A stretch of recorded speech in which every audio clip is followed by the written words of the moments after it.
lens flare, weather balloons, optical illusions, swamp gas. 95% of all UFO sightings can be explained and quickly discredited. But 5% have enough eyewitnesses and factual evidence that they demand to be taken seriously.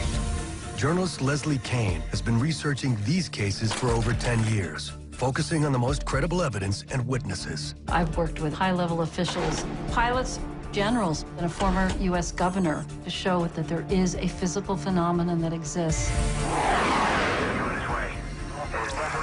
A huge triangular object. Dark gray oval. Like a frisbee? Like a UFO type thing. Now, new evidence, audio recordings, radar data, and never-before-heard witness testimony make these sightings part of the select 5% that is impossible to ignore. It's time to correct the record once and for all.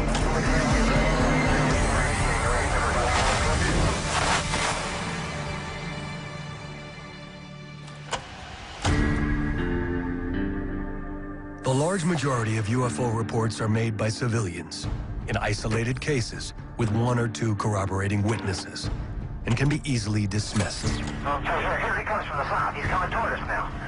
That's unreal. But when a sighting occurs over a nuclear-armed American military base at the height of the Cold War and is seen by 60 Air Force personnel for 45 minutes, it demands closer scrutiny.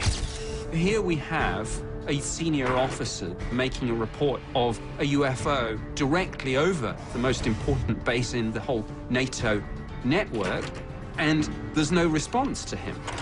I found that absolutely astounding. Now, 30 years later, key witnesses have come forward to tell their remarkable story. The team and witnesses were told to treat the investigation as top secret, and no further discussion would be allowed. This is the extraordinary incident at Rendlesham Forest.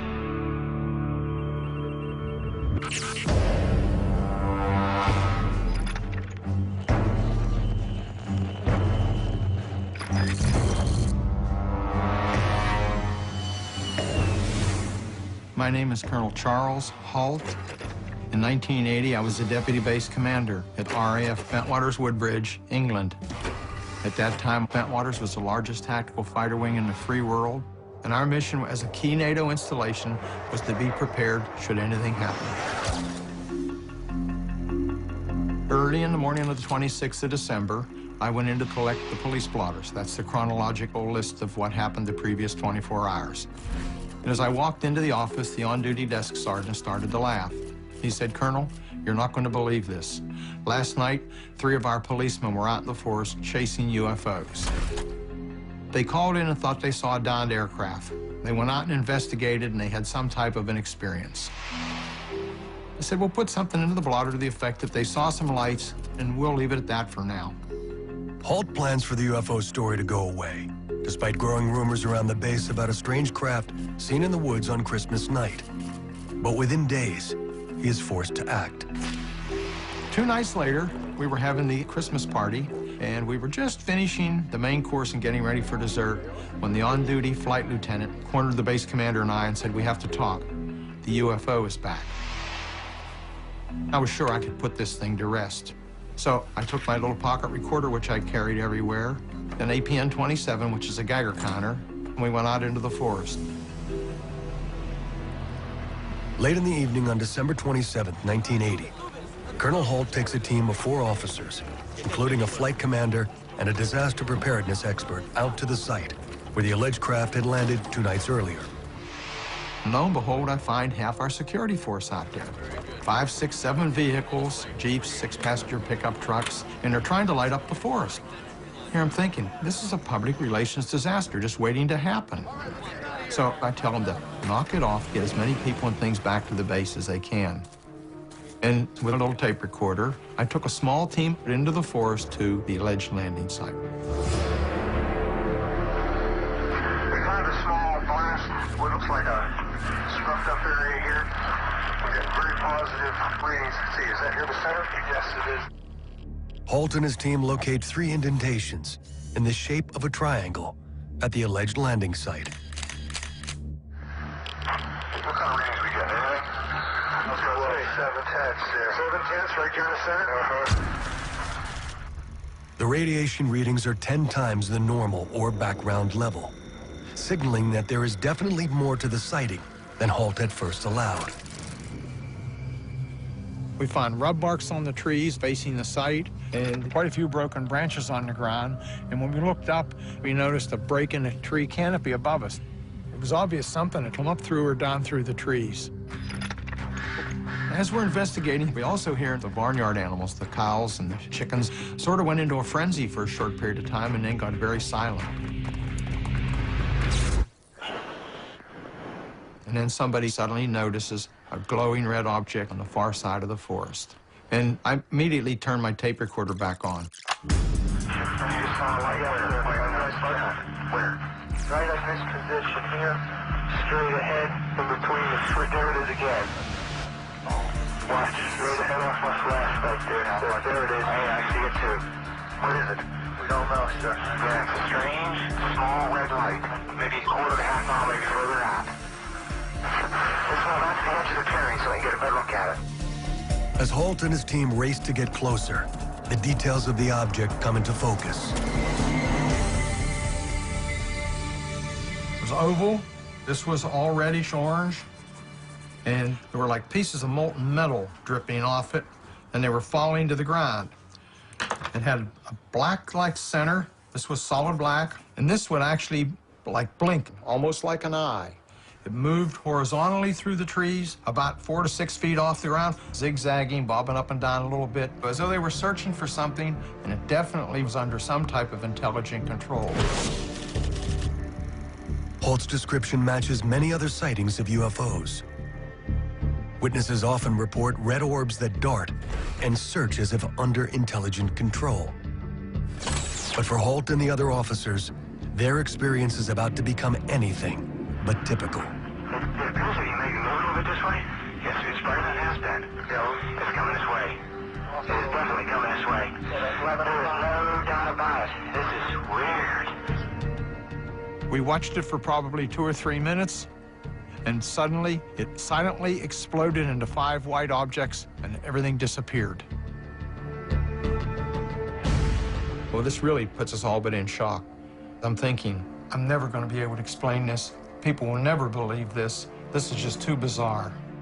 Well, somebody in the party looks to the north and said, "Look, what's that?"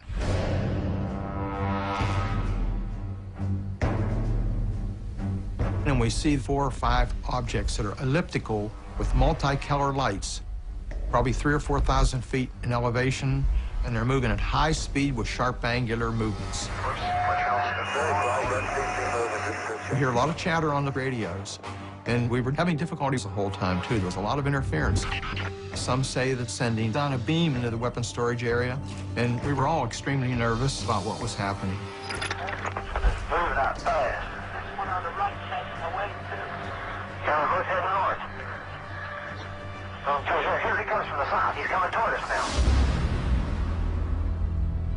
Suddenly, one comes overhead and stops. It sends down a beam at our feet. When the beam came down, we stood perfectly still. I don't think anybody moved. Everybody just stood there in shock. And it's going through my mind, there has to be some type of a reason for this. Is this a communication? Is this a weapon? Is this a warning? What do we do now?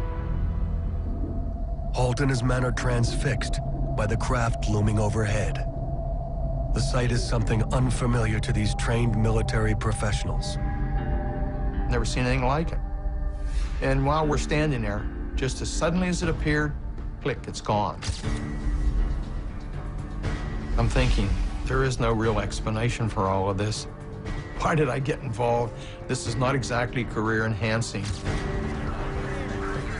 Over 60 Air Force personnel are reported to have seen a UFO during the 2 nights that comprised the Rendlesham incident. According to witnesses, this really shook up the base. This was during the Cold War. This was a nuclear-armed outpost, and it was an incursion, a national security concern to both the British and the Americans.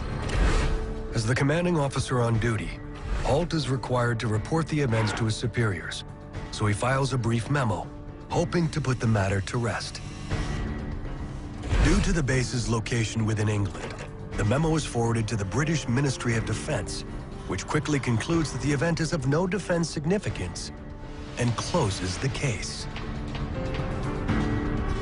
And it would remain that way for over a decade.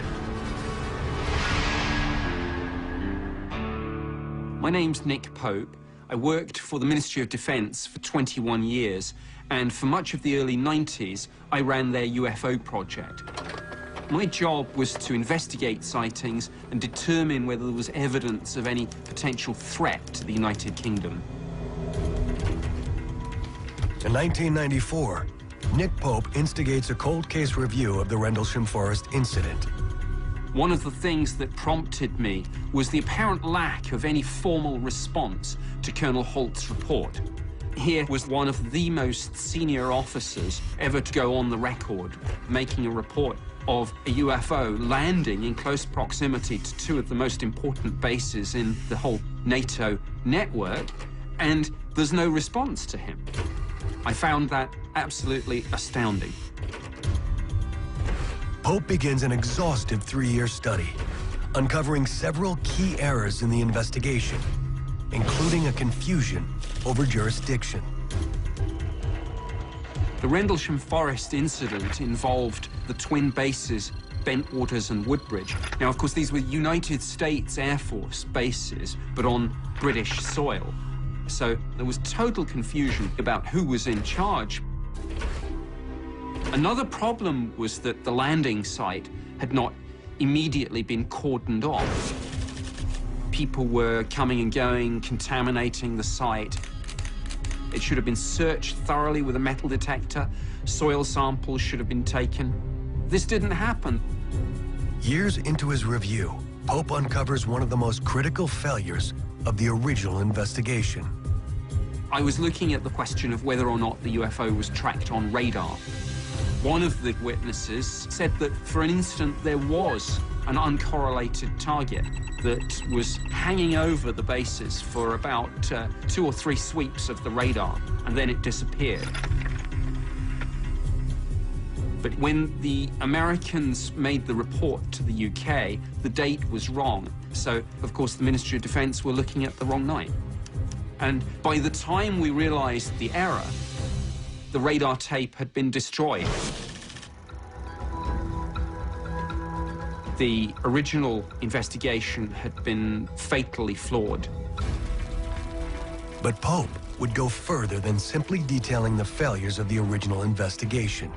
Soon he would encounter an eyewitness who came close enough to touch one of these remarkable craft and produce striking images of a landed UFO unlike any he had seen before. It was very clear to me that we did have solid evidence that an unidentified object or objects was operating over the UK.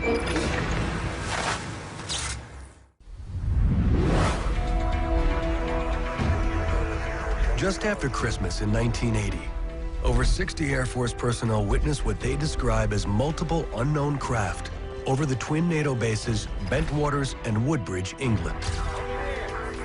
The experience rattles the soldiers, including Deputy Base Commander Colonel Charles Holt. I'm thinking, I'm never going to be able to explain this. People will never believe this. This is just too bizarre. The sighting is never officially explained, leaving the witnesses to question what they believed they saw. Until a decade later, when Nick Pope, a British Ministry of Defense official in charge of UFO investigations, instigates a cold case review of the now infamous sightings. It was soon clear to me that the original investigation had been fatally flawed. Troubled by these failures, Pope takes his investigation deeper. In 1994, he interviews a man who would become a key witness in the case, Sergeant James Peniston, the senior American airman in charge of security. 2 days before Colonel Holt's sighting, Sergeant Peniston had also seen the UFO, and he and 2 other airmen had actually approached this object, and he got close enough to produce some spectacular drawings.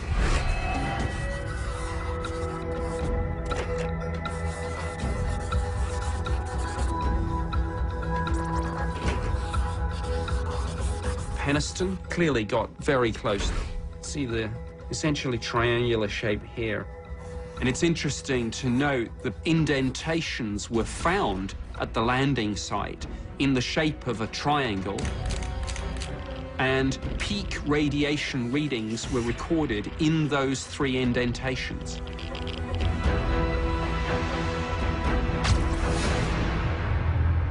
As the 3 of us got closer to the craft, we started experiencing radio difficulties. The air around us was electrically charged, and we could feel it on our clothes, our skin, and our hair. Nothing in my training prepared me for what I was witnessing. Sergeant Peniston observed the craft for nearly 45 minutes. One of the most intriguing pieces of information were strange symbols that he saw on the side, which he said reminded him a bit of Egyptian hieroglyphs. And he sketched this in his police notebook.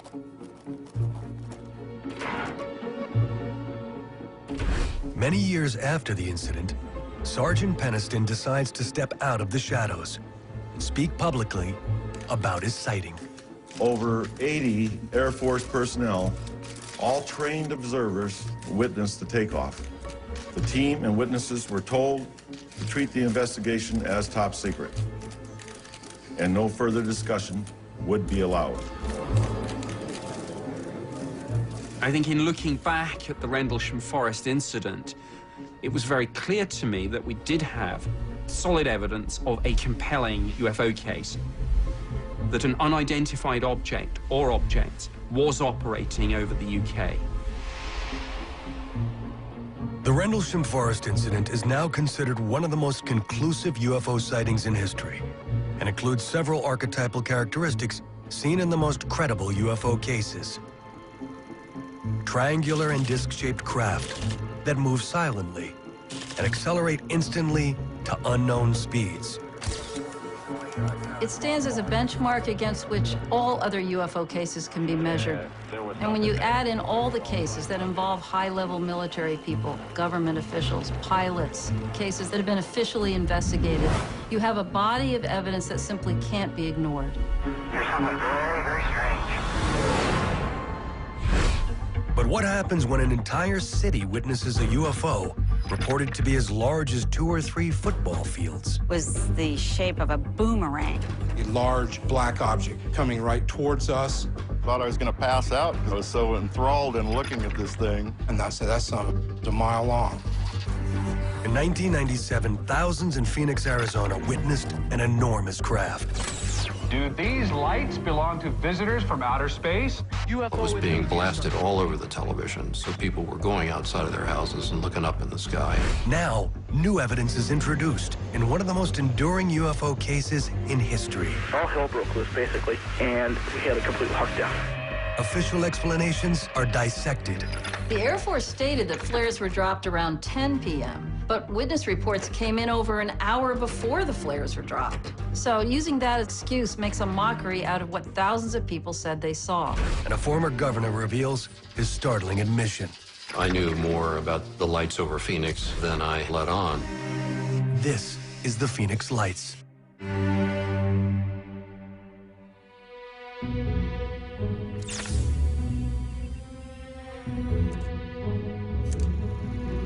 I'm Fife Samington, the former governor of Arizona, and in the spring of 1997, there was a very unusual event that occurred while I was the governor. I guess some people refer to it as the lights over Phoenix. It was Thursday night, March 13th, 1997, 8:30 p.m.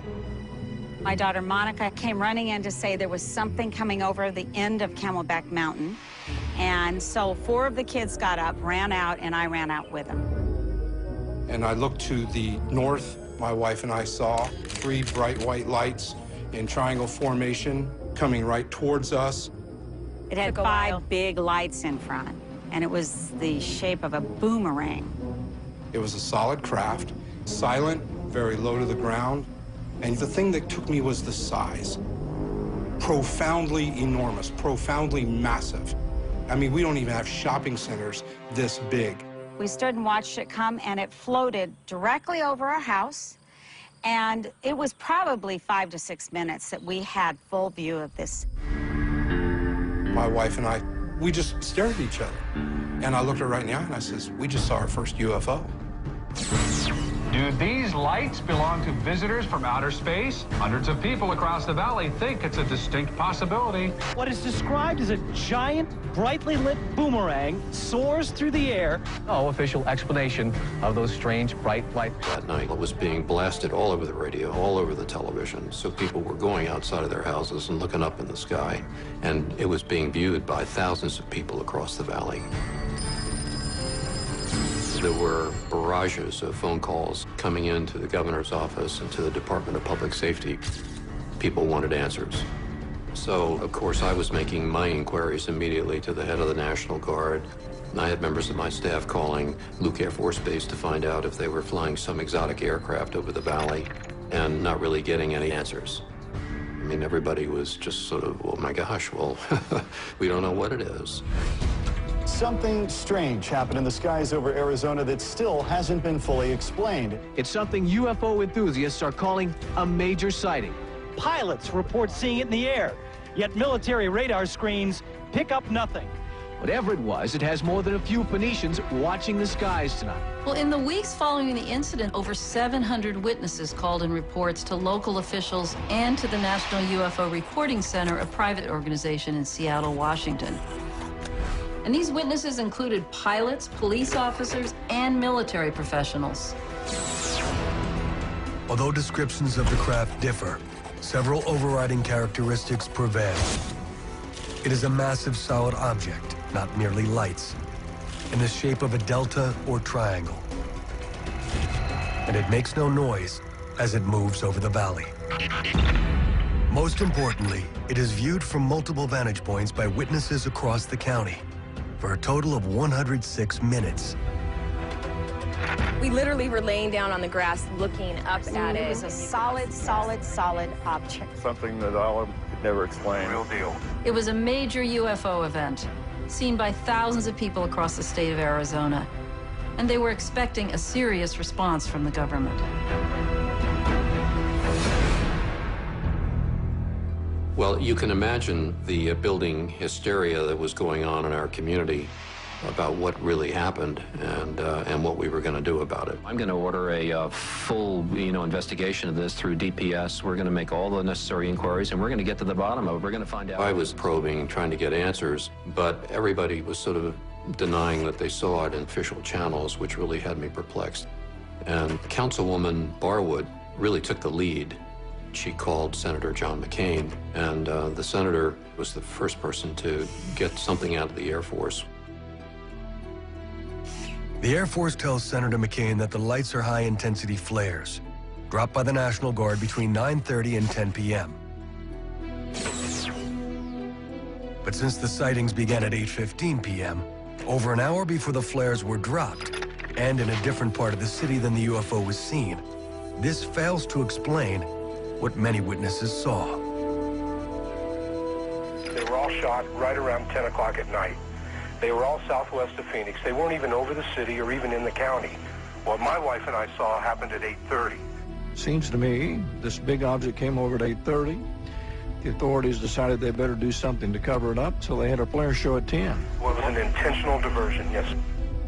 What's really confusing is that the lights that were shown on TV that night were actually the flares. Do these lights belong? Because the news footage was taken at 10 p.m. when the flares were dropped. Strange dots of light that were the top of. But that doesn't explain what all the witnesses saw. The flares were dropped over 2 hours after the sightings began. These were two separate events.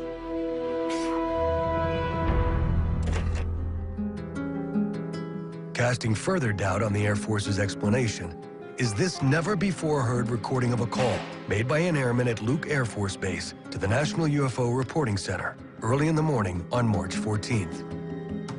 Apparently, we got a call from Prescott Valley Airport, a small airport north of us, reporting an object that had a near miss with a small Cessna. The call came up approximately 8:32 that they encountered something over Phoenix, Arizona, over the area of 7th Avenue and Indian School Road. They don't know what it was. According to the airmen, Luke Air Force Base launched two F-15s to investigate the incident shortly after 8:30 p.m. He spoke with one of the F-15 pilots after their return, describing him as visibly shaken. The command pilot of this particular flight, I've never seen this man scared. And he was scared to death. He's not sure what it was. His statement was that they followed this aircraft. It went on a straight line course heading towards Sky Harbor Airport, which is one of our main airports here, at approximately 18,000 feet, descending to 10,005. He saw 5 distinct lights in a triangular pattern. First 3 lights were in a tight triangular formation, and then the other light was at about 400 yards, also on the east side of the triangle. It scared the hell out of them, and after they landed, the base was, we had a complete lockdown. All hell broke loose, basically, and the facility was closed. Despite the shocking testimony, the Air Force categorically denies the encounter. But like the Rendlesham case before it, official attempts to dismiss the sightings are unsuccessful. It was the story that wouldn't go away, and the governor knew he would have to address it. Governor Fife Symington is determined to find out what those lights are all about. Soon the Phoenix lights would reach national prominence as Governor Symington reveals his astonishing news. I knew more about the lights over Phoenix than I let on. To escort the accused into the room so that we may all look upon the guilty party. It's time to correct the record once and for all.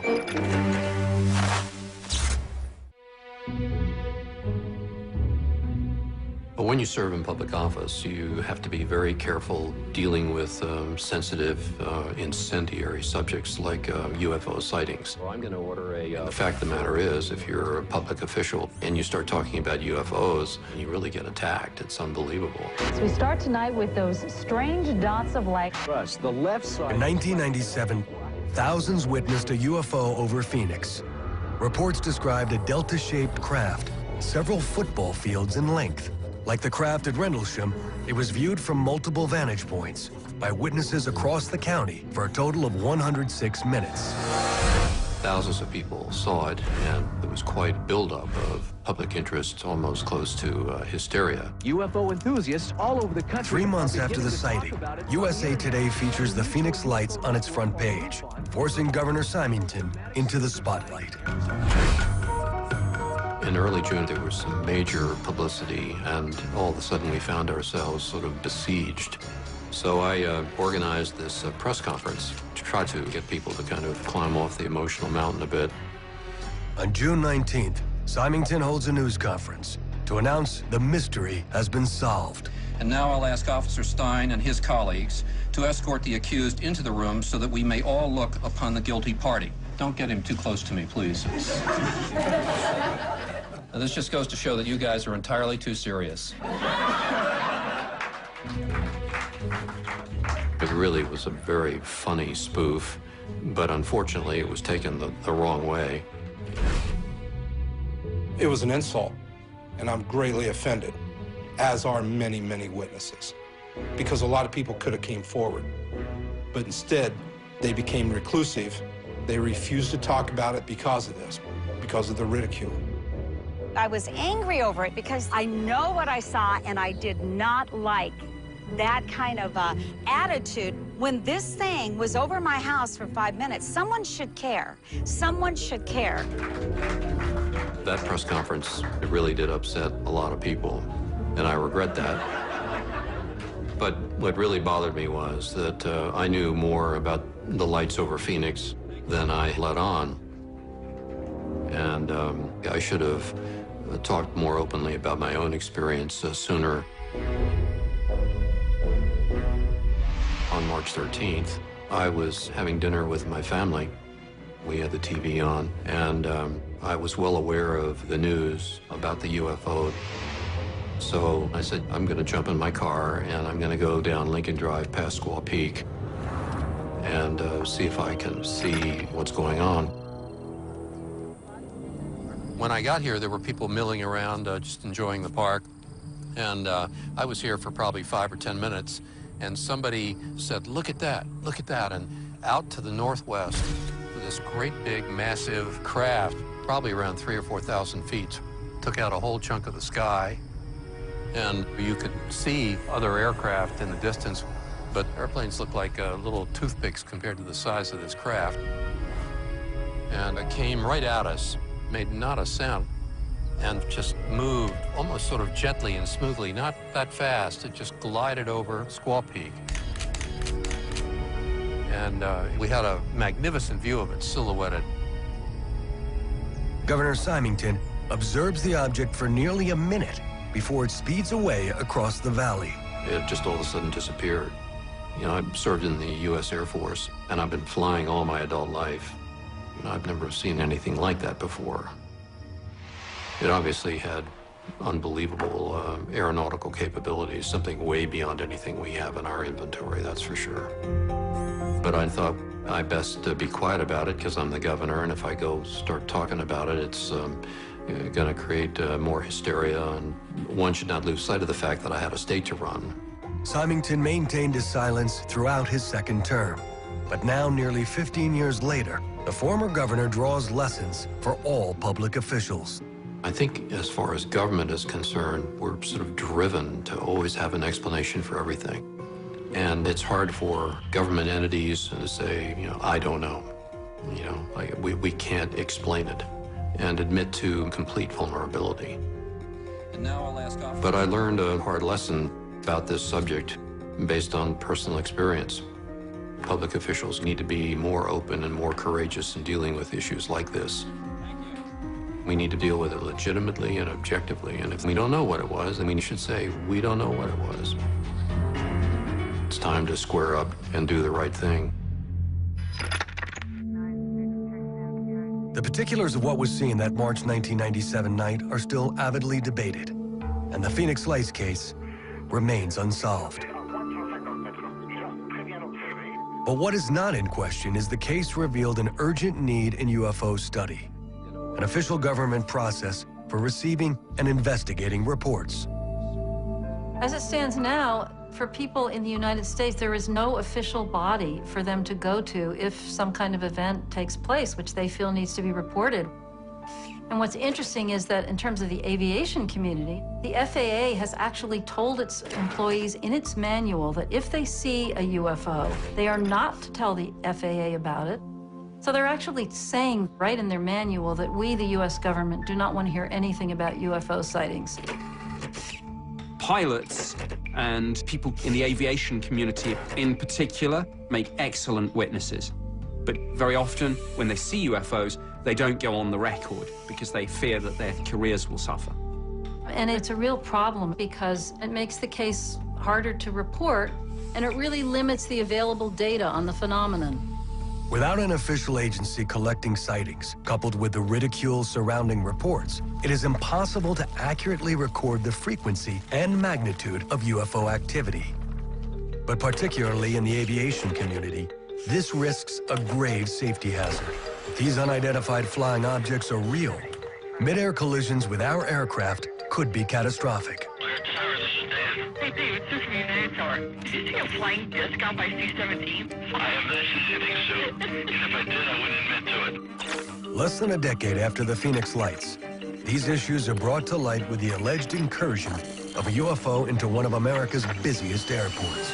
Several pilots and United Airlines workers swear they saw one, a UFO. Definitely was not an airplane as we know it. UFO reports have exploded across the internet, making it more difficult than ever to weed out the credible from the questionable. In response, a handful of experts are applying rigorous investigative and scientific standards to evaluate evidence of this phenomena. One of these is veteran journalist Leslie Kane. I've been looking into the UFO subject for about 10 years, always focused on the hardcore factual information.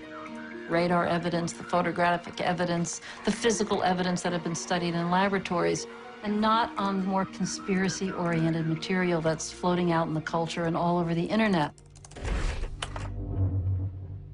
In January of 2007, I was struck by an amazing story that was on the front page of the Chicago Tribune.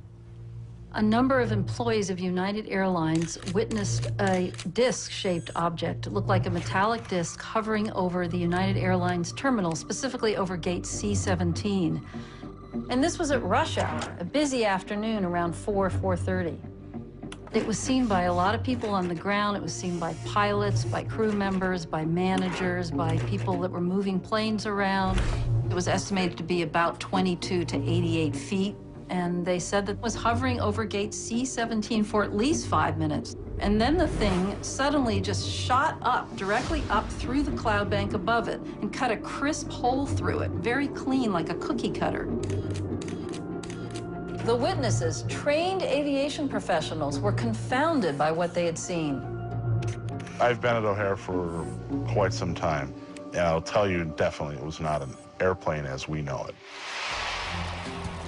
The O'Hare case adds to the growing mountain of UFO data, echoing the common characteristics of earlier UFO sightings.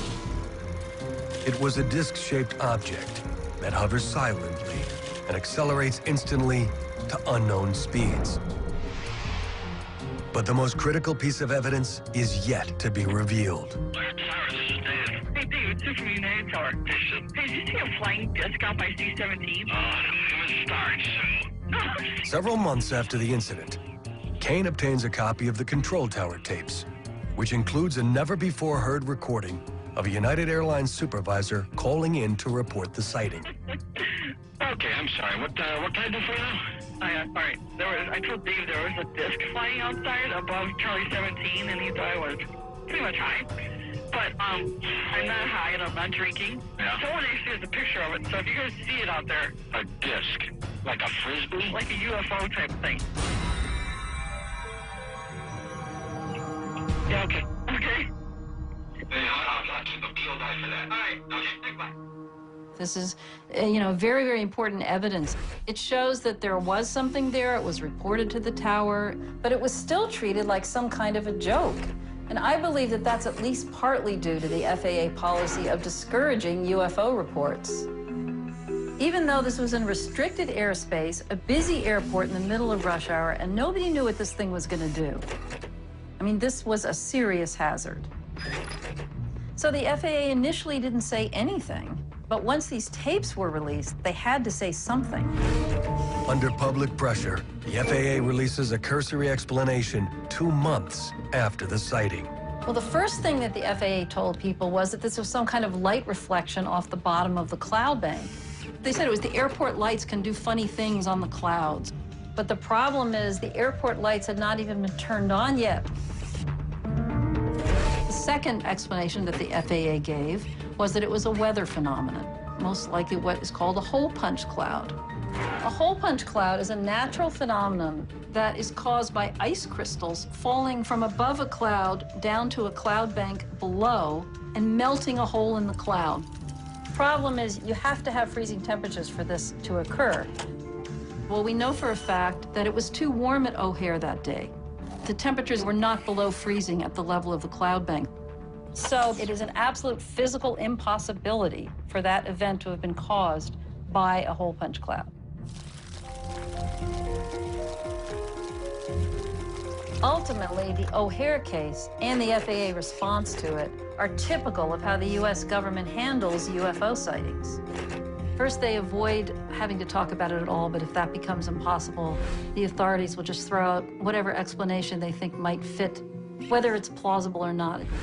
And it's a real problem. This has happened countless times for decades. It's a standard operating procedure for cases like this. Despite the current situation, there was a period in U.S. history where open scientific study was encouraged. Sightings were actually welcomed by the government. For the past 3 years, a large number of perfectly sane and reliable people have been involved in this flying saucer business. We read about them, talk about them, wonder about these reports of strange phenomena in the skies. I am inclined to believe that it's of an extraterrestrial origin. Back in the 50s and 60s, there were a lot of sightings that were being reported. There was a lot of coverage in the media, and officials could not figure out what was going on. And it was during the Cold War, so there was heightened concern in the general public about unexplained things in the sky. So the U.S. government set up an agency within the Air Force called Project Blue Book, and its purpose was to take reports from the public and to investigate cases. Project Blue Book officially launches in 1952, with its 5-person staff receiving over 1,500 reports in the first year alone. I was driving north on 101 highway at about 3 o'clock in the afternoon. I noticed a terrific blue flash had nose of my airplane. I looked to my right, and there in the sky were 3 tubes of fluorescent light.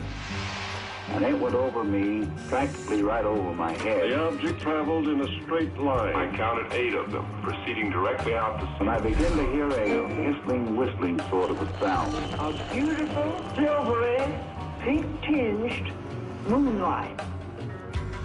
Between 1952 and 1969, Blue Book receives over 12,000 UFO reports, nearly 800 of which are unresolved.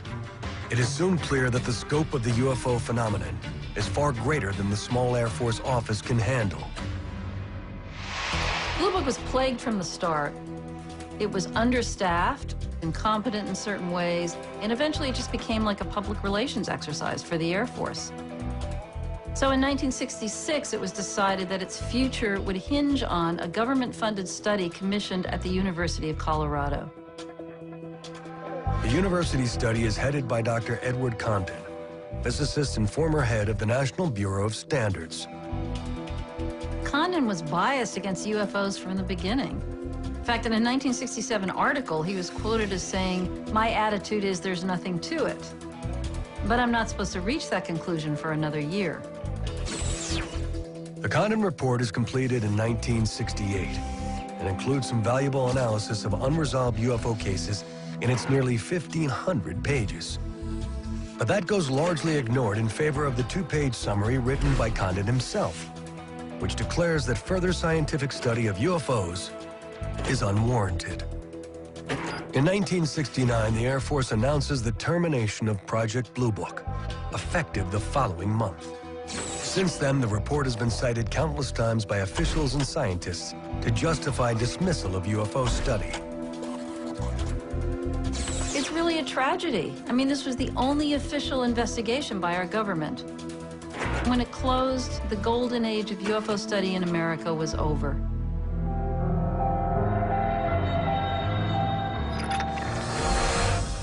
Since 1970, many cases have challenged the assertions behind the close of Blue Book. But a 1986 sighting near Anchorage, Alaska would produce standout evidence that demands to be taken seriously. Yeah, that's 1-2 again. On some other equipment over here, we have confirmed there is a flight size of 2 around your 1550 squawk. Where is he following? It looks like he is, yes. In this case, a captain with 30 years of flight experience puts his reputation on the line by reporting an enormous craft that follows him for nearly an hour. An encounter that would yield the longest recorded data of a UFO to date. Hard evidence that would be brought all the way to the White House. They were all excited about it. So I said, "What do you think it is?" He says, "Well, it's a UFO."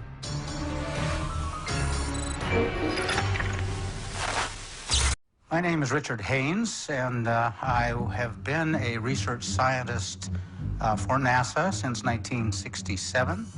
My interest in unidentified aerial phenomena goes back 30 years at least. When I was a skeptic, I was just quite convinced that I could explain the phenomenon. But I had an opportunity to talk with commercial pilots who would come in to fly our simulators. And once in a while, a pilot would tell me this remarkable story that it had happened to him.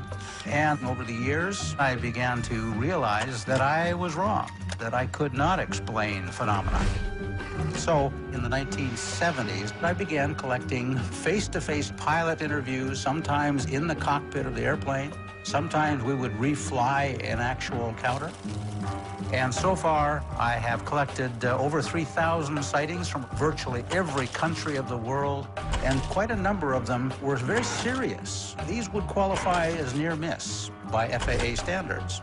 And so, looking at air safety as our concern, we formed NARCAP, the National Aviation Reporting Center on Anomalous Phenomena.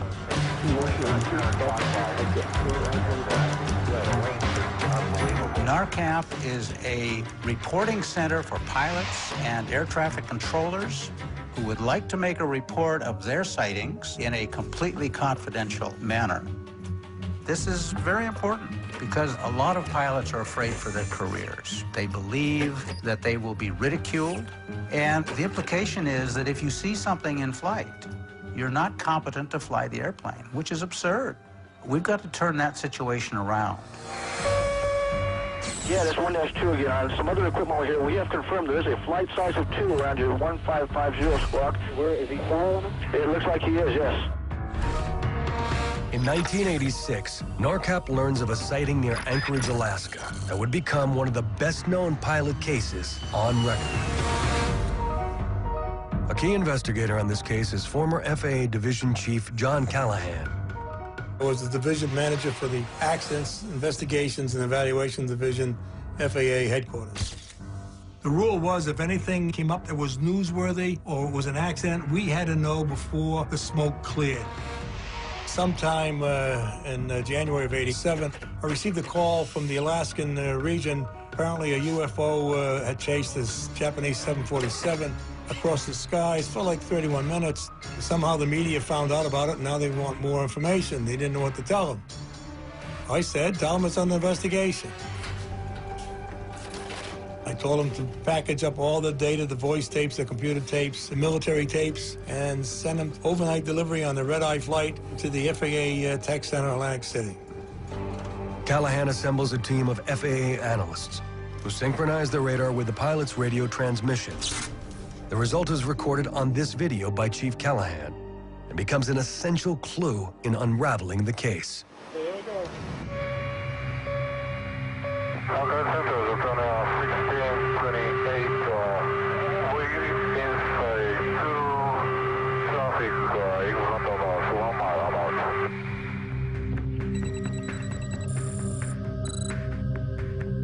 Captain Kenju Teruchi, a senior captain for Japan Airlines, flying a 747 cargo flight from Paris to Tokyo.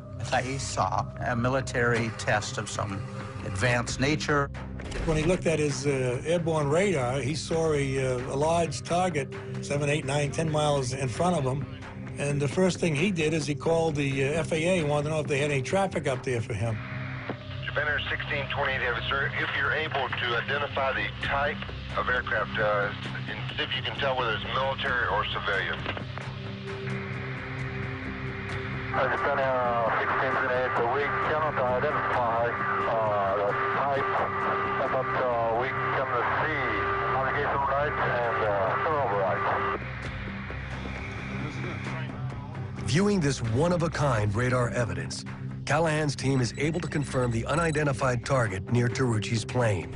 But it is this never-before-heard interview, conducted by Dr. Haynes with the Japanese pilot, that illustrates the extraordinary details of the craft.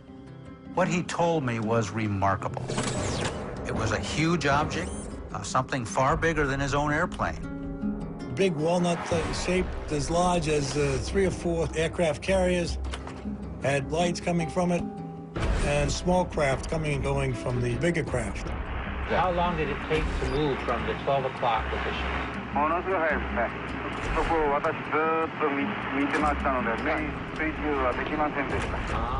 Captain Teruchi made no excuse for being afraid. He said he was fearful. The captain and his first officer were expecting a collision and were bracing themselves. That's how serious this was. The Anchorage controller clearly takes the sighting seriously because his next step is to confirm the unidentified target with nearby Elmendorf Air Force Base. Okay, it looks like I am getting some search primary return. I don't know if it's erroneous or whatever, but... It's not erroneous. I want you to keep a good track on there, and if you can pick up a code. Verify that you do not have any aircraft operating in that area, no? That is firm. We do not have anybody up there right now.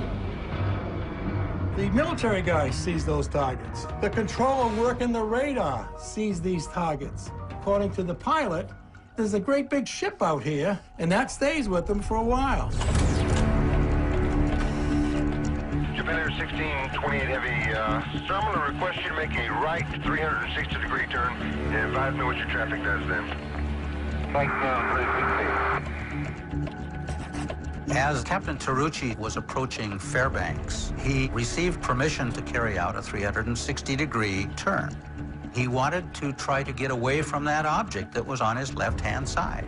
His supposition was that the object would continue in a straight flight, and he would bank to the right and leave it behind.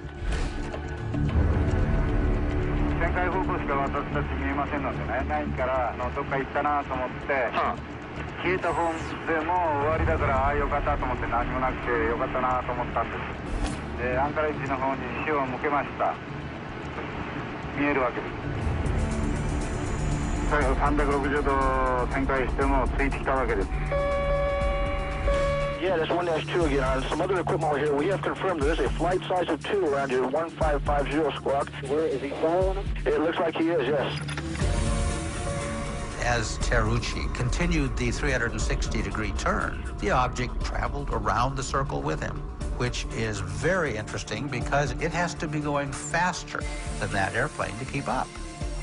So the phenomenon had to be under good control, perhaps intelligent control, to maintain precise station with that airplane. The pilot sees it, his co-pilot sees it. The military base and the Anchorage controller track it on radar. And a United Airlines passenger jet flying nearby also reports unknown traffic in the area. In all, the Alaska sighting shares many characteristics with the most credible UFO cases, including Rendlesham, Phoenix, and Chicago. It is a massive disc-shaped object that moves as if under intelligent control and is capable of accelerating instantly to unknown speeds. And most remarkably, the encounter lasts nearly 55 minutes over a span of 350 miles, providing the FAA with significant amounts of data.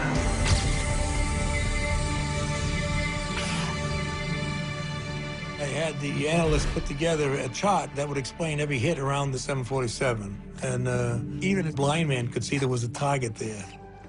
But I'm thinking it's the stealth bomber. Figuring who believes in UFOs.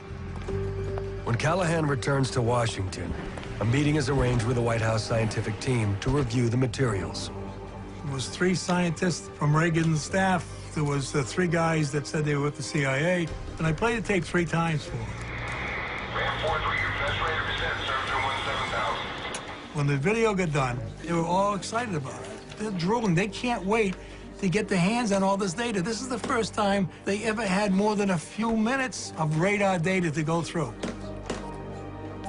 And then the CIA guy, he steps forward and he says, this event, pointing to the TV monitor, never happened.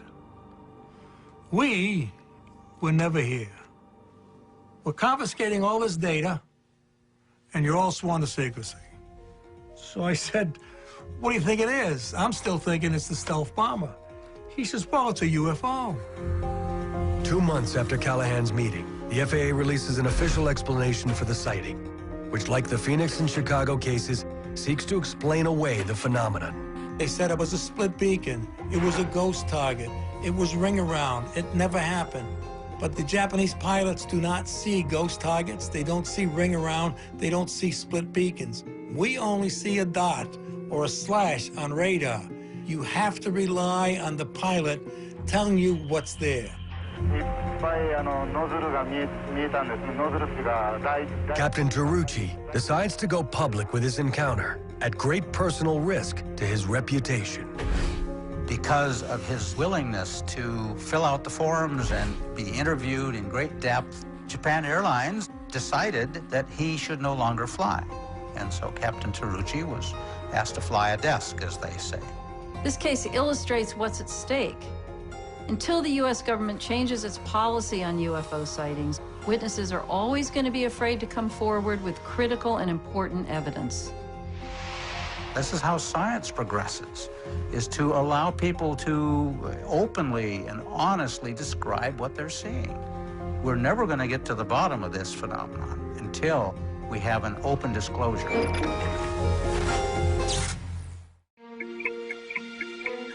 These days, if you go on to sites like YouTube, you'll see all sorts of videos of UFOs, and there's a huge amount of fake videos, photos which have been mocked up with various computer programs. I mean, it's almost impossible these days to pick out the signal from amidst the noise. And the only pictures that are really important are the ones that have been so thoroughly analyzed and vetted that we know that they are a genuine unidentified flying object. One of the most viewed UFO videos on the web, with over 17 million YouTube hits, is this clip, claimed to have been shot in 2007 in Haiti. Along with other recent images submitted online, it has UFO watchers buzzing. But with advances in special effects software, it is becoming more and more difficult to distinguish between real and faked images, making experts in the visual effects community a valuable voice on the subject. I'm Doug Trumbull. I make movies that have to do with science fiction, special effects. I worked on 2001: A Space Odyssey, Close Encounters of the Third Kind, Blade Runner, Star Trek: The Motion Picture. And so I do motherships and spaceships and UFOs for a living. We have a situation right now where everybody who has a laptop can make a fake UFO. I can make a fake UFO on my cell phone. I mean, it's just all over the place. My personal belief is that I'm convinced that there is something very real. But I've never seen a photograph that I couldn't duplicate or fake digitally or optically or photographically and make it look just like that. And so I'm my own worst enemy in that respect because I know what's possible. On break from his latest project, Trumbull shares his opinion on the authenticity of the 2007 Haiti video. I think it's really good.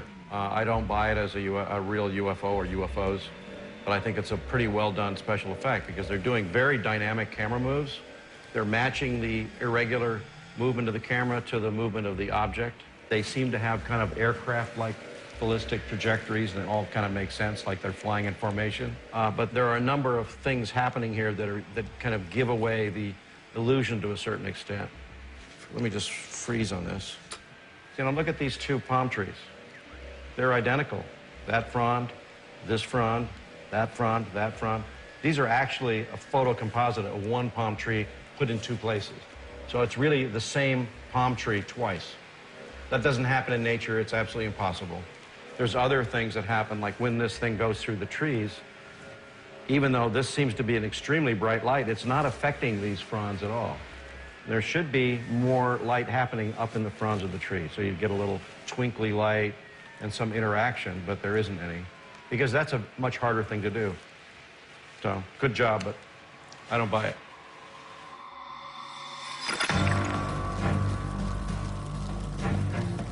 While vacationers with video cameras may stumble upon irrefutable proof of UFOs in the future, there are already images of the phenomena that have been scientifically tested and widely accepted. Des personnes affirment avoir vu longuement et à plusieurs reprises The Belgian sightings of the late 1980s and early 90s are some of the most widespread in history, with over 2,000 well-documented and researched reports by pilots, police, and military professionals. I thought this is an intrusion of our airspace.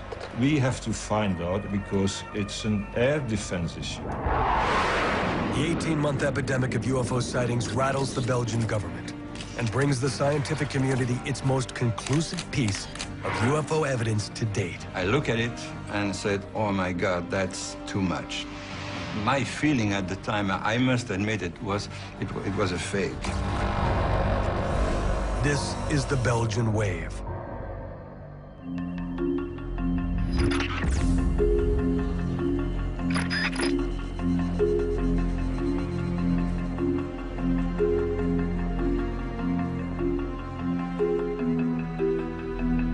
My name is Patrick Ferrin. and I was one of the two co-founders of SOBEPS, which is a non-profit association devoted to the study of aerial space phenomenon.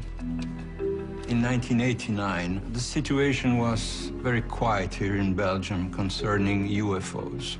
So quiet that we decided to close the association because there was no sighting anymore.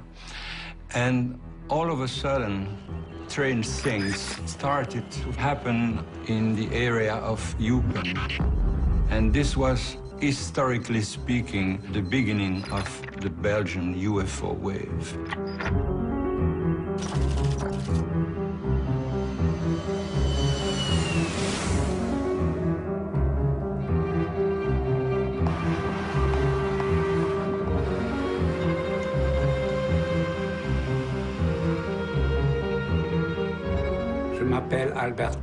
My name is Albert Kreutz. On the evening of November 29th, 1989, I was the dispatcher at the Eupen police station. At around 5:30 p.m., a team of police officers informed Kreutz of an object flying over a nearby field and reportedly lighting it up like a soccer stadium.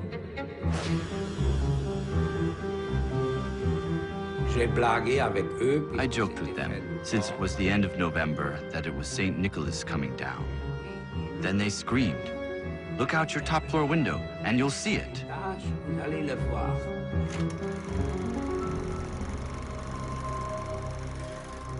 I go to the window, and I see the object about 200 or 300 meters in front of me, like a boat, floating in the sky.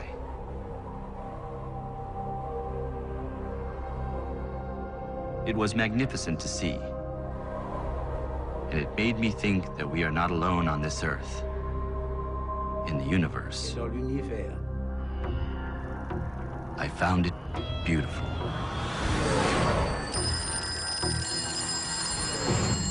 Immediately, the dispatcher is flooded with calls from concerned citizens. So he orders local officers stationed nearby to follow the object. One of these is Dieter Plumens, Chief Inspector of the Kelmis Police Force.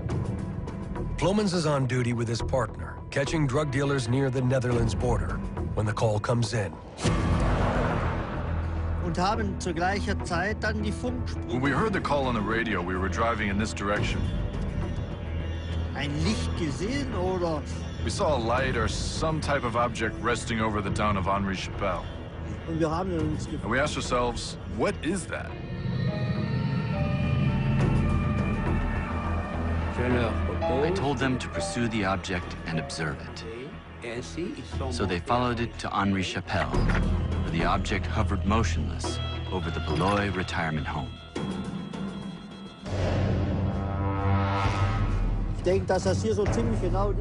I think this is pretty much the exact spot where we stopped at the time. We saw a huge object above us with round lights on 3 corners.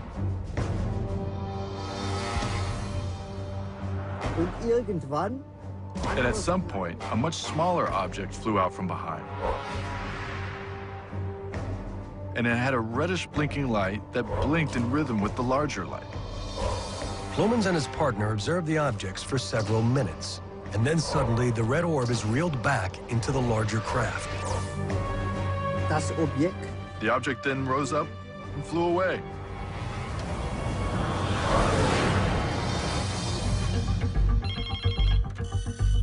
Kreutz and Plumens' accounts are among the many that began to flood in that night. In all, a total of 13 police officers called in reports of an unidentified triangular craft spotted in 8 different locations around Eupen. Over 60 additional civilian reports are made that evening, producing a concentrated mass of sightings that would soon bring international media attention and compel the Belgian government to respond. It was really an historic night because the sighting reports were all so similar. But the big surprise was that this was only the beginning.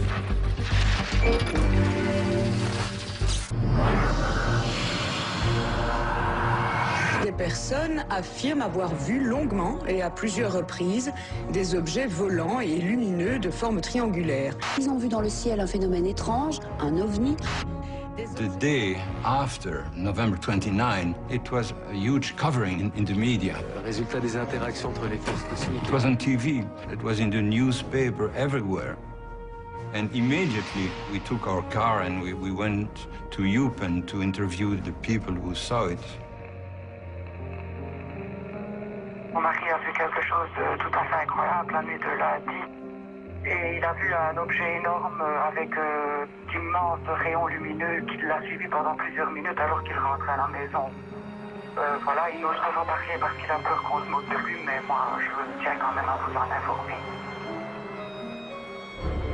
We collected 150 different sightings from the same area, describing almost the same thing. Donc ça forme un triangle. Un triangle? Un triangle. Oui. A huge, triangular, dark object. Avec chaque extrémité, un grand feu blanc. C'est vraiment comme des phares d'atterrissage d'un avion, mais beaucoup plus fort. Parce que ça vient de souvent. Et au milieu de celui-ci, un gros clignotant rouge. What is very interesting is that triangular object wasn't reported at the time in 1989. At the time, in ufology, people were speaking about flying saucers, discs, something like that, but not a triangular, dark-shaped object. This was new.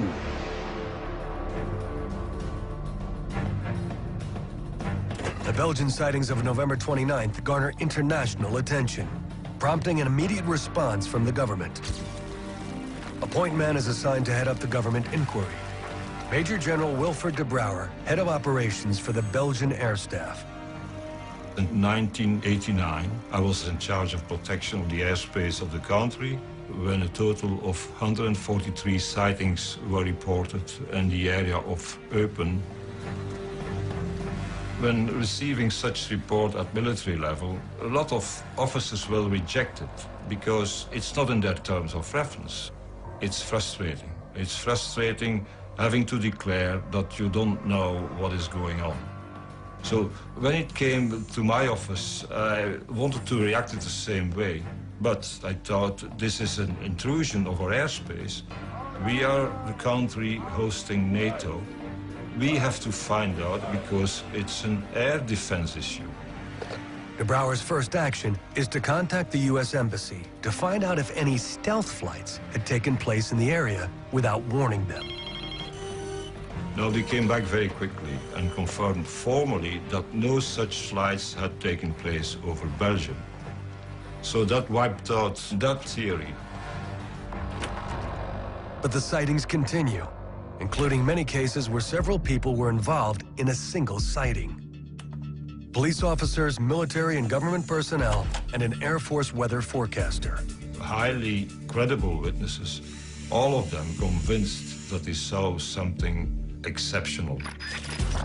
One of the cases that most intrigues de Brouwer occurs just 2 weeks after the initial sightings, when several witnesses report a triangular-shaped craft near the rural town of Ernage. De Brouwer is particularly struck by the account of Colonel André Amand, a civil engineer who is also director of infrastructure for the Belgian Army. I was driving from my house, my wife by my side, to go pick up my son at the Gembloux train station. I noticed 3 yellow panels moving parallel with me beside the road. Under them was a pulsating red light.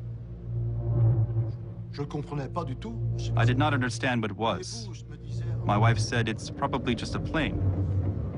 But I wanted to see it, so I slowed down. And the object stayed with my car. So I accelerated and slowed down 2 or 3 more times. And every time the UFO would catch up with me. Then the UFO traveled behind the Sarnège woods. So I turned left and stopped on a small hill in front of a farm. The UFO came out from behind the woods, over there. I saw a huge, bright white beacon come over until it was about 100 meters in front of us. You could hear traffic on the highway and a train going by about 1 kilometer away. But at no point could you hear any noise coming from this object only 100 meters in front of us. We observed it for 6 to 8 minutes. And then my wife says, "Andre, come on, get in the car. I don't like this." And at that point, the great white beacon retreats and it darts away to the southwest in about the time it takes to let out a breath. In my experience, that kind of acceleration requires a very large amount of energy that wouldn't be possible without materials that could superconduct at a low temperature. And today, 20 years later, I know one thing. There is no man-made object able to do what I saw that object do that day. Not then and still not now. It's impossible. Colonel Amman sends a report to the Ministry of Defense and is one of the many military professionals who convinces the Belgian government action was necessary. We decided to set up a procedure to launch, in the future, aircraft to try to identify these sightings, but on conditions. First of all, witnesses would report to the police. They would confirm the sighting, and then they would call a radar station which had the authority to scramble F-16s.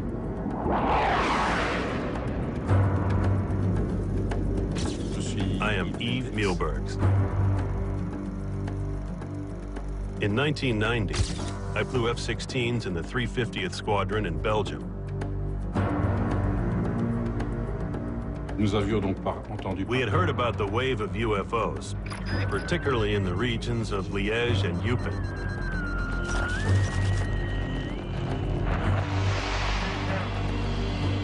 On the evening of March 30th, 1990, Mielberg's unit is informed of a string of UFO sightings around the town of Louvain. We immediately took off in formation, 2 F-16s flying east of Brussels. Our goal was to intercept or come as close as possible to the objects and try to identify it as best we could. Maintenant, voyage en direction sud, à une vitesse extraordinaire. Libre pour l'investigation. Contrôlez l'armement. The speed at which the object was moving, the large variations in altitude and course, were particularly unique.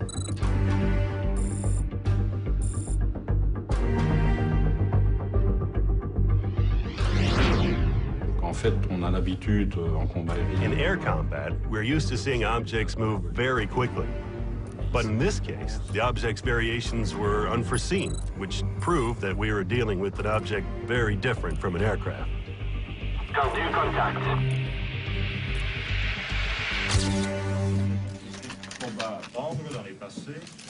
Voilà, ici vous voyez le vecteur de l'objectif 300 degrés, vitesse 999. Vitesse normale? Bon, la vitesse d'un avion normal à cette altitude est l'ordre de 350-400 nœuds. Ça, c'est dans les... Under pressure from a hungry press and public, De Brouwer holds a press conference to discuss Mielberg's flight. Voilà, ça c'est une vitesse de 1010 nœuds. Donc ça c'est la vitesse maximale qu'on a enregistrée. The F-16s registered objects that were flying at a normal speed, but suddenly turning and accelerating to speeds which were much higher than the speed of sound. Now, this cannot be done by any conventional aircraft. Donc les accélérations ont passé de 150 à 500 nœuds dans une fraction de seconde. Unfortunately, only one of the F-16 radar tapes provided sufficient information to analyze, which meant that we couldn't compare the tapes, to exclude electromagnetic interference, which is a reflection of an object, sometimes on the ground, that can go through the atmosphere and bounce back to the F-16 radar. 100% sûr que vraiment il y avait quelque chose. Ça c'est Due to the failure of the secondary radar recording, government officials cannot verify the pilot's account. But Mielbergs remains convinced. Personally, I believe there was an object at that location that day. We had ground witnesses, radar stations, and airplanes. 3 different sources watching the same object at the same time in the same place. There was something in the air that night.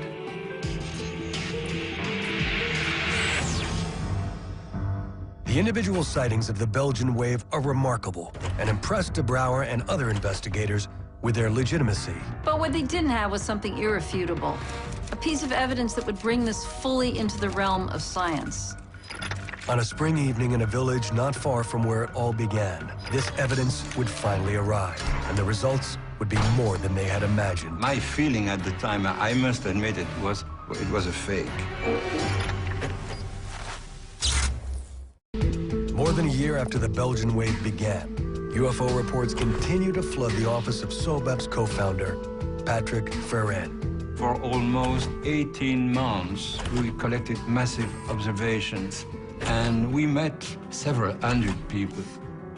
We collected something like 60 photographs of unidentified flying things, and almost the same amount of video film. But unfortunately, they're all very bad. All you can see is small dots of lights on a dark background. But we were lucky to find one good picture. And this picture was taken in the small village of Petit Rechin, which is not that far from Eupen. The 4th of April 1990. At 10 o'clock in the evening, the girl was walking her dog in the garden, and she saw a very strange object. She came back in and told her boyfriend, "We have something strange here, can you come and have a look?" And he went out and he took his camera. He only had 2 pictures left, so he leaned against the wall, didn't move at all, and set an exposure time of about 1 to 2 seconds. He took 2 pictures, and when he got his film developed, he saw that one of the 2 pictures was blank. There was nothing on it, so he threw it away. But the second one was interesting. He saw 3 lights and something reddish right in the middle, but that was all.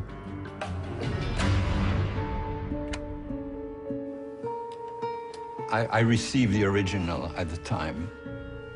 I looked at it and said, "Oh my God, that's too much." My feeling at the time, I must admit, it was a fake. So I built a small model, and I tried to reproduce what was on the slides. And I immediately understood that it was not a model. So we decided to see someone who was an expert in digital analysis, someone who had the right tools to detect and to prove it was a fake or not. The slide is put under an intensive year-long study by Professor Mark Ashewa, a nuclear physicist at the Royal Military Academy in Brussels. Professor Ashewa's analysis of the blue component of the slide show that one side of the triangular object is perfectly in focus, but 2 other sides are blurred. This proves that there is an independent movement of the object. It was not a fake. The slide is further analyzed by scientists around the world, including Professor André Marion, a nuclear physicist at the University of Paris-Sud. Professor Marion discovered that there was a magnetic field around that object, because he observed a pattern like iron filings behave in a magnetic field. Professor Marion's findings trigger speculation that the craft may have moved using a magnetoplasma dynamic propulsion system, an electrically powered engine that uses a magnetic field to generate thrust. Such a system could also account for the lack of wind and noise reported by witnesses. In the history of UFO study, the Petit Réchat photograph stands out as one of the most convincing pieces of evidence of a sighting to date. Not only does it reinforce thousands of reports from across Belgium, but it reveals many shared attributes of the most credible UFO cases. It is a triangular craft that moves silently and accelerates instantly to unknown speeds. And what's interesting about the Belgian sightings is that we in the UK had a very similar wave of sightings 3 years afterwards. Many of the witnesses talk about a large triangular-shaped UFO with 3 lights on the underside of the craft and a larger, slightly dimmer light in the center. So it's clear that in both cases, governments are looking at this and are coming to the conclusion that we are dealing with a real phenomenon. The Belgian wave is remarkable not just for the sheer number of sightings, over 2,000, but for how well they were reported and officially investigated. It lasted for almost 18 months, and all of a sudden, everything stopped. Of the 2,000 reported cases, 650 were investigated, and out of the 650, 500 remain unexplained. The question remains open, what is it? And I don't know the answer, that's for sure. I can only say what it was not. It was no aircraft, no helicopter, no blimp, no Zeppelin, no ULM, no RPV, you just name it. The Belgian wave remains a mystery. And even now, 20 years later, witnesses are left with more questions than answers. I'm frustrated because after 20 years, no one has a valid explanation. Indeed, there were 2 objects in the sky. We have no other explanation. I had never seen such a flying object before that day or since then. And to this day, I still don't know what it was. Is it something extraterrestrial? Could be. I can only say what I saw.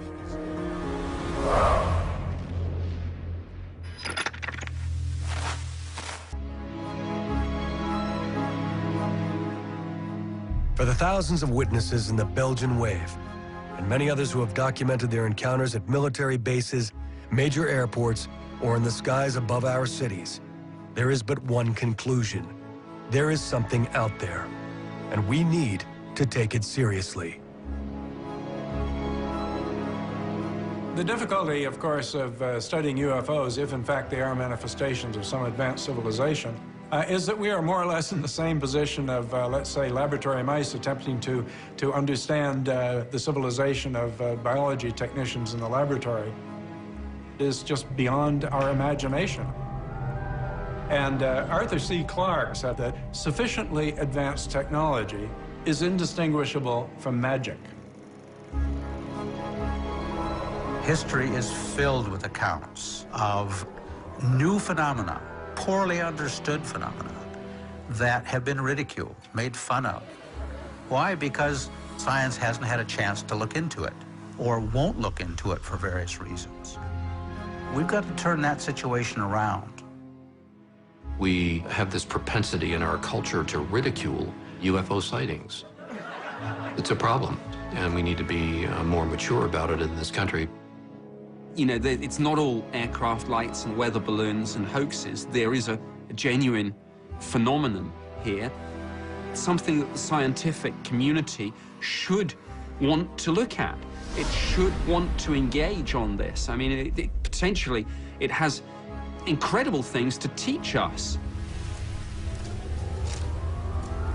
We have to keep in mind that our civilization is only about 40,000 years old, which is a blink in the lifetime of our galaxy. So we are babes in the woods. And with 200 billion stars, that adds up to an enormous number of planets, including, we now know, Earth-sized planets. So the potentiality for life out there does seem to be very great indeed.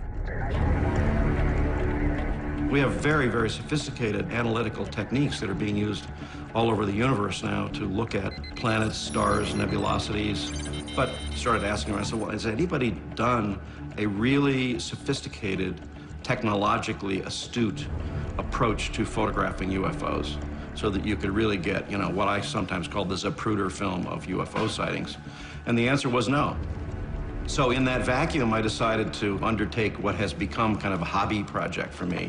I've started applying very sophisticated digital motion controls and tracking technology that we use in special effects, some of which we developed during the making of Close Encounters, to try to photograph a UFO. Trumbull's project, known as UFOTOG, or UFO photography, uses precisely calibrated cameras and radio antennas to record images and data in the night sky. By simultaneously observing the same area from multiple vantage points, Trumbull's equipment can pinpoint the speed, trajectory, and altitude of any recorded object, and more accurately, determine if it is a conventional aircraft. My plan is to make imagery that would be scientifically valid and that could be scrutinized, just like the Zapruder film, to where really good scientific photo-optical analysts could look at them and say, well, this is exactly what happened. Taking a 2-second dark exposure. And I think over the next few years, it's just unlikely that we won't encounter some evidence of intelligent life in the universe. I just think it's going to happen, and it's probably going to happen fairly soon. And I'd like to be part of that.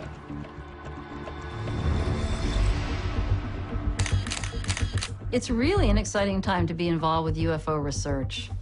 And there seems to be greater chances that we're going to capture even more solid data.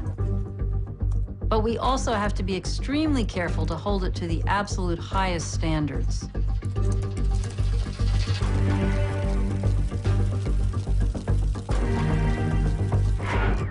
There was something there. Very small black object clockwise. And the length is unbelievable. Firm, we do not have anybody up there right now. I was driving north on 101. In these, the most credible UFO cases of our generation, we have heard first-hand accounts that defy dismissal. A NATO-based commander, an FAA division chief, decorated pilots, police officers, a former governor.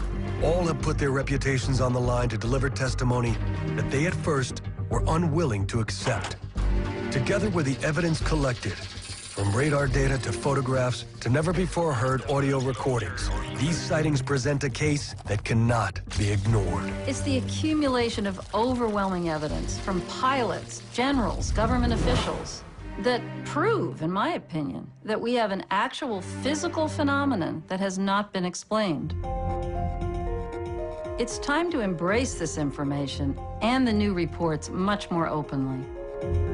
The command pilot of this particular flight, he was scared to death. He's not sure what it was. It was the shape of a boomerang. Huge triangular object.